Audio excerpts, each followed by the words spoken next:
Hello guys, welcome to our mini vlog. আশা করছি তোমরা সবাই ভালো আছো।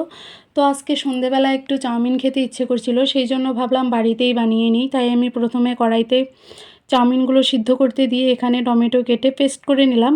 আর এদিকে পেস্ট করতে করতে আমার চাউমিনটাও সিদ্ধ হয়ে গেছে, তাই কড়াই থেকে নামিয়ে এখানে আমি দুটো পেঁয়াজ কাঁচা লঙ্কা কেটে নিলাম আর দুটো ডিমও ফেটিয়ে নিয়েছি। তারপরে কড়াইতে সাদা তেল দিয়ে দিলাম, আর যেহেতু ভাই খাবে তাই অত তেল ব্যবহার করিনি। তারপরে কাঁচা লঙ্কা, পেঁয়াজ, হলুদ, নুন, ডিম দিয়ে ভালো করে নাড়াচাড়া করে পেস্ট করে রাখা টমেটোটাও দিয়ে দিলাম। তারপরে এটা একটু ভেজে নিয়ে এর মধ্যে চাউমিনটা দিয়ে দিলাম।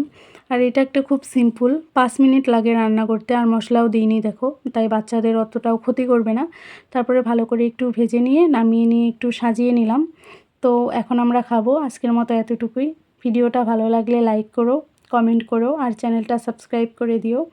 বাই বাই, ভালো থেকো সবাই।